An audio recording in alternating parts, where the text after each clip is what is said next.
Assalamualaikum students. In previous lecture we have studied laws of powers, product powers and bases. हमने सारे laws पढ़े कि किस तरह से बेसिस सेम हों तो पावर्स को ऐड किया जाता है। ये तमाम लॉज हमने पढ़े थे। अब उन लॉज की एप्लीकेशन का वक्त है।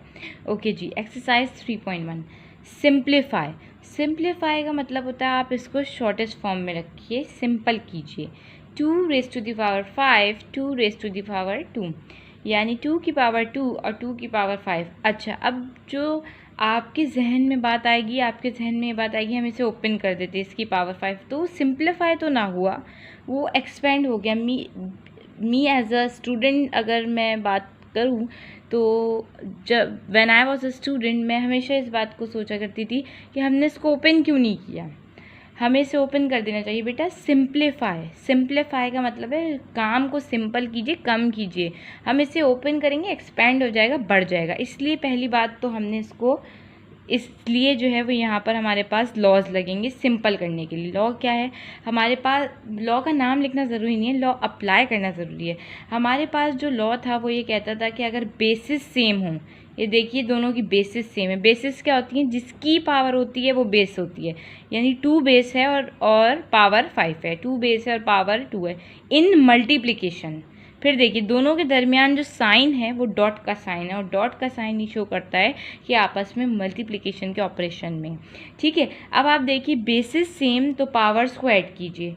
ठीक, देखिए मैंने मल्टीप्लिकेशन का साइन भी यहाँ पे शो कर दिया। यहाँ पे डॉट था लेकिन आपको समझ नहीं आया इसलिए यहाँ पर मल्टीप्लिकेशन का साइन शो कर दिया। 2 raise to the power 5 multiply by 2 raise to the power 2। इसकी बेसिस सेम है, पावर्स को मैंने ऐड कर दिया, 5 + 2 2 रेज़ टू द पावर 7। फिर मैं आपको बता रही हूँ हमने क्यों एक्सपेंड नहीं किया, क्योंकि एक्सपेंड हमारा काम ही नहीं था, हमारा काम ही नहीं है एक्सपेंड करना। हमारा जो काम है वो सिर्फ ये है कि इसको सिंपल करना है, कम करना है हमने। ठीक, नेक्स्ट आप देखिए 3 की पावर 3, अब 3 हो गए, 3 की पावर 3, 3 की पावर 4 और 3 की पावर 5। अब आप देखिए इनकी जो पावर्स आपस में इनका ऑपरेशन क्या, अगर इनका ऑपरेशन प्लस का होता आपस में तो ये कभी भी इस तरह से जो है वो उस पर हमारे पास अपना हमारा रूल नहीं लग सकता था, लॉ नहीं लग सकता। लॉ ऑफ प्रोडक्ट है क्या, हमारे पास अगर मैं मल्टीप्लिकेशन में देखूं जिसकी बेसिस सेम हो तो मैं उनकी पावर्स को ऐड करा दूं, ये लॉ है हमारे पास। मैंने पढ़ा, मैंने आपको ये एक्सप्लेन किया था पूरा। अच्छा, अब आप देखिए 3 है तो 3 हो या इससे ज़्यादा भी नंबर्स हों, अगर उनकी बेसिस सेम है तो हमें अल्टीमेटली उसको ऐड ही करना है। ठीक, ये लॉ ऑफ प्रोडक्ट है हमारे पास कि बेसिस सेम हो हमारे पास तो हमारे पास इसकी जो पावर है वो ऐड हो जाती है आपस में। अब आप देखिए इस पर बेसिस सेम, तीनों की पावर्स को ऐड कर दीजिए, 3 + 4 + 5 कितनी हो गई 12। हमने यहीं पे इसको छोड़ दिया, इसको ओपन नहीं किया क्योंकि क्वेश्चन था मेरे पास सिंप्लीफाई। सिंप्लीफाई सिंप्लीफाई क्वेश्चन था। सिंप्लीफाई का मतलब है सिंपल कर देना, एक्सपेंड नहीं करना है। ठीक है, अब आप नेक्स्ट देख लीजिए, नेक्स्ट ये आप खुद देख लीजिएगा। इसको देखिए 4 को देखिए, क्योंकि फ्रैक्शन में आपको बड़े मसले होते हैं फ्रैक्शन में। अब आप देखिए ब्रैकेट इस बात को शो करता है कि इन सब के दरमियान जो ऑपरेशन है वो मल्टीप्लाई का। ब्रैकेट मल्टीप्लाई शो करने के लिए बहुत तरीके हैं, आप डॉट से शो करें, आप इस क्रॉस से शो करें, या फिर आप ब्रैकेट से शो करें, जिससे भी शो करें मल्टीप्लाई शो करने के ये तरीके हैं। ठीक है, अब आप देखिए 1/2 की पावर 2, 1/2 की पावर 3, 1/2 की पावर 4। अब आप कहेंगे ये तो जो है वो फ्रैक्शन में, तो फ्रैक्शन से क्या फ़र्क पड़ता है, नंबर तो सेम है। 1/2 का मतलब क्या आता है, हाफ, यानी इसमें लिखा हुआ है 0.5 की पावर 2, 0.5 की पावर 3, 0.5 की पावर 4, यानी बेसिस तो हमारे पास अभी भी सेम है, और बेसिस सेम है तो पावर्स हमने इसको ऐड करा दी, 2 + 3 + 4 9 बन गई। अच्छा, एक बहुत इम्पॉर्टेंट बात, अभी तो हम इस पर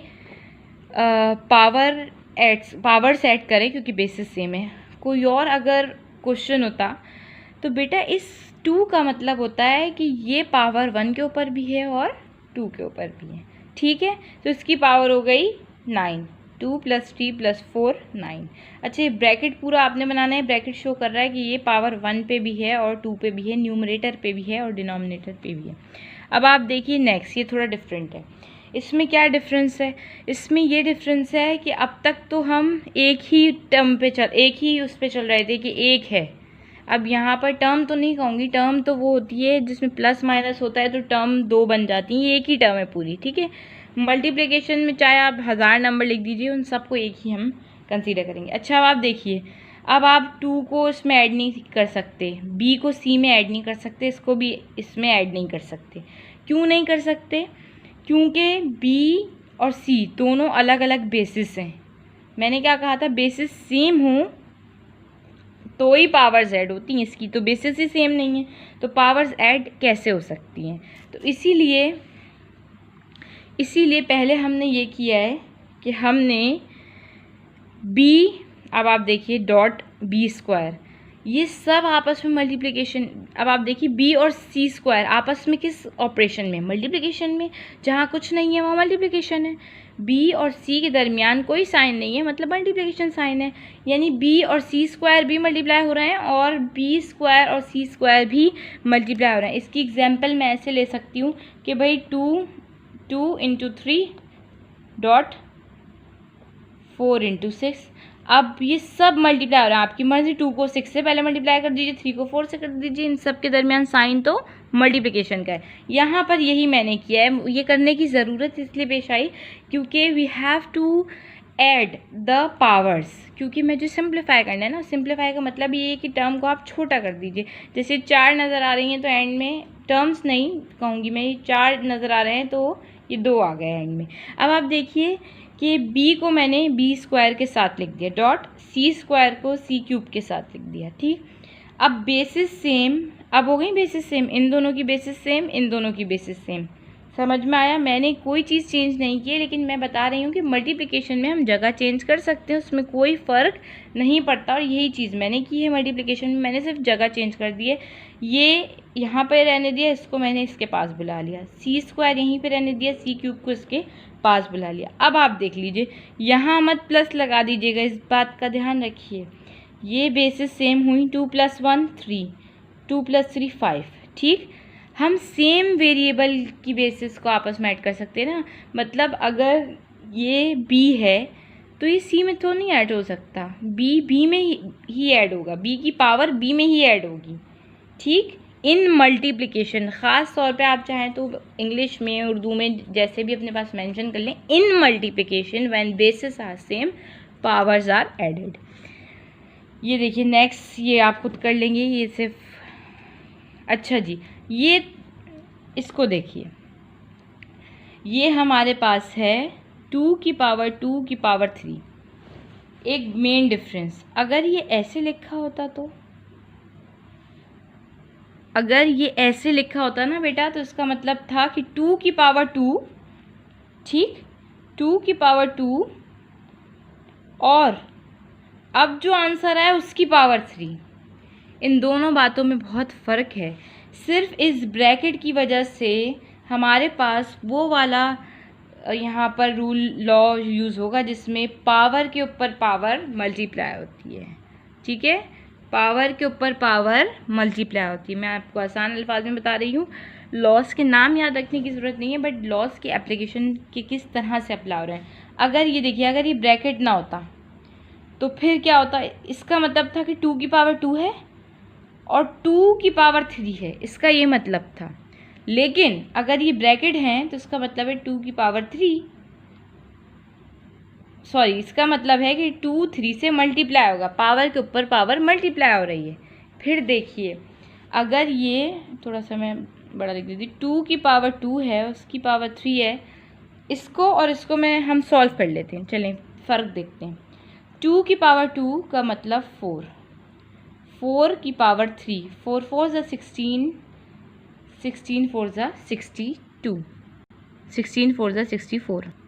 ठीक है, अगर ये देखिए, मैंने इसको सॉल्व किया, ये हमारे पास आंसर आया। देखिए, ये मैंने ये चीज़ सॉल्व करके दिखाई है आपको कि अगर ये ब्रैकेट हो तो ये इस तरह से आएगा जो कि 64 है।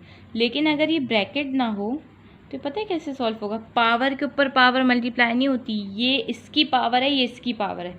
तो पहले हम इसकी पावर सॉल्व करते हैं। 2 की पावर 3 है, 2 की पावर 3 का मतलब 2 टू ज़ा 4, 4 टू ज़ा 8, यानी 2 की पावर 8। देख लीजिए कितना फ़र्क है। ये 2 की पावर 6 है और ये 2 की पावर 8 है। 2 की पावर 6 का मतलब 64 होता है। ये फ़र्क है एक ब्रैकेट लगाने से, क्योंकि अगर मैं ब्रैकेट ना लगाऊं तो उसका मतलब है ये 2 की जो पावर है वो 3 है, यानी 2 की पावर 3 का मतलब 2 टू ज़ा 4, 4 टू ज़ा 8। और इस ब्रैकेट लगाने से मतलब ये है कि पावर के ऊपर पावर मल्टीप्लाई होती है। 2 इंटू 3 6। ठीक, अगेन हम जल्दी से इसको देख लेते हैं। 4 इंटू 3 12। पावर के ऊपर पावर मल्टीप्लाई हो रही है, ब्रैकेट लगा हुआ है, ब्रैकेट लगा हुआ है इसीलिए। अगर आप देखिए 4 इंटू 3 12, क्यों? पावर के ऊपर पावर मल्टीप्लाई हुई है। मैंने प्रीवियसली एक्सप्लेन किया। अगर आप ये ब्रैकेट हटा देंगे तो उस बात के मायने ही बदल जाएंगे। अच्छा जी, इसको देखिए। अब माइनस देख के फ़ौरन हमें डर लगना शुरू हो जाता है, पता नहीं क्यों। माइनस देख के ऐसा लगता है, डर लगना शुरू हो जाता है। बेटा माइनस का मतलब ये है कि ये जो 2 है ना पावर, ये इस माइनस पे भी है, इस 3 पर भी है। सही, हम तो ये देख ही नहीं रहे, सिंप्लीफाई कर रहे हैं, हम इसे ओपन तो नहीं कर रहे हैं। ओपन जब करेंगे तो इंशाल्लाह हम इसको देखेंगे कैसे ओपन होता है। वैसे मैं बता देती हूँ, -3 इंटू -3, इसकी पावर 2 का यही मतलब है। बाहर 4 लगी थी, 4 लगी है पावर। इसकी पावर 2 का मतलब ये -3 इंटू -3। ठीक, माइनस माइनस प्लस और 3 की पावर 2 हो गई। मतलब ये है बेटा कि पावर इवन आंसर पॉजिटिव। ठीक, पावर इवन आंसर पॉजिटिव। मुझे पता है इसका आंसर पॉजिटिव आएगा, उसके बावजूद भी मैंने -3 शो किया है, क्योंकि मेरा जो प्रोसीजर है यहाँ पर सिर्फ और सिर्फ पावर्स अप्लाई करना, और मैं वही कर रही हूँ। देखिए, अब फिर देखिए, ब्रैकेट लगा है, पावर के ऊपर पावर मल्टीप्लाई, वही 8 है। तो माइनस को देख के डरने की कोई ज़रूरत नहीं है। यहाँ पर आइए, अब ये फ्रैक्शन में, फ्रैक्शन को देख के भी बड़ा डर लगता है। बेटा फ्रैक्शन का भी मतलब है कि ये देखिए, अगर ये ब्रैकेट ऊपर होता, नीचे ना होता, इसका मतलब था ये पावर सिर्फ इस पर है।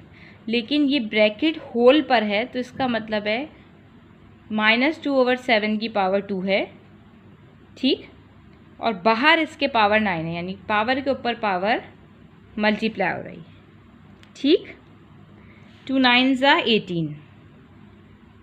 नेक्स्ट है हमारे पास, इधर देखिए, 2 मल्टीप्लाई बाय 3 होल पावर 3, यानी जो पावर है वो होल 3 है, यानी ये पावर इस 2 के पास भी है और इस 3 के पास भी है।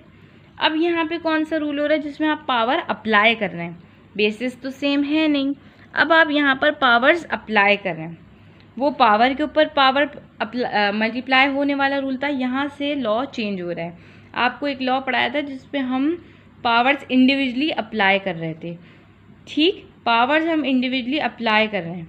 अब आप कहेंगे कि आपने कहा था कि हमने तो सिंप्लीफाई करना है, और सिंप्लीफाई करने के लिए जो है वो हम सिर्फ पावर्स अप्लाई करके छोड़ रहे थे। बिल्कुल ठीक कहा था आपने, हमने सिंप्लीफाई ही करना है। लेकिन यहाँ पर मैंने मज़ीद एक्सटेंड इसलिए कर दिया क्योंकि इसका आंसर 1 सिंगल नंबर आ रहा था, नंबर था ना ये आगे प्रोसीड ही नहीं हो रहा था। हमारा जो बेसिक लॉ है वो ये है कि पावर हमने इंडिविजुअली अप्लाई की है। यहाँ पर देखिए 1/3 मल्टीप्लाई बाय 1/5। फिर आपको फ्रैक्शन देख के डर लगने लगेगा। फ्रैक्शन देख के डरने की कोई ज़रूरत नहीं है। 1/3 मल्टीप्लाई बाय 1/5 होल स्क्वायर, मतलब ये पावर। अच्छा, एक इम्पॉर्टेंट बात, अगर यहाँ पे मल्टीप्लाई ना होता ना बेटा, प्लस होता, क्योंकि ये तो हमारा chapter he law of exponent और का है, तो इसमें तो मल्टीप्लाई ही मिलेगा आपको। लेकिन मैं नॉलेज के लिए बात बता रही हूँ कि अगर यहाँ पे प्लस होता तो आप इस पे पावर अप्लाई नहीं कर सकते थे। बीच में प्लस हो और होल पावर लगी हुई हो तो वो अप्लाई नहीं होती, वो फॉर्मूला से ओपन होती है, वो ओपन नहीं हो सकती, मल्टीप्लाई में ओपन हो सकती है। तो 1/3 की पावर भी 2 है, 1/5 की पावर भी 2 है। इन्होंने इसको सॉल्व कर लिया, क्योंकि सॉल्व करने के बाद ये नंबर था तो सिंगल आंसर आ गया, इसलिए हमने सॉल्व कर लिया। यहाँ पर देखिए 3 की power 3 multiply by -4 whole power 2। अब इसको देखिए -4 इसलिए की ही वजह से ब्रैकेट बनाया है, वरना कोई ज़रूरत नहीं थी 3 मल्टीप्लाई बाय 4 लिख देते। -4 की ही वजह से ब्रैकेट बनाया ताकि पता चले कि इसकी पावर इसकी जो साइन है वो नेगेटिव है, स्क्वायर। ठीक, 3 की पावर 2 मल्टीप्लाई बाय -4 की पावर 2। हमने इसे भी ओपन कर लिया क्योंकि ये नंबर्स थे और सिंगल आंसर आ रहा था, इसका सिंप्लीफाई ही हुआ ये। नाउ अब आप देखिए a² b³ की पावर 4। अच्छा, अब हमने क्या किया है ये देख लीजिए, हमने ये किया है पावर के ऊपर पावर लगी हुई है अभी भी, a² की पावर भी 4 है और b³ की पावर भी 4 है। कुछ नहीं किया, पावर के ऊपर पावर मल्टीप्लाई कराई है, 2 4 ज़ा 8 b3 4 ज़ा 12, बस ये करा है। ठीक, ये एक स्टेप यहाँ पर मिसिंग था। इसको यहीं तक रखते हैं, इंशाल्लाह नेक्स्ट वीडियो में नेक्स्ट एक्सरसाइज। अल्लाह हाफिज़।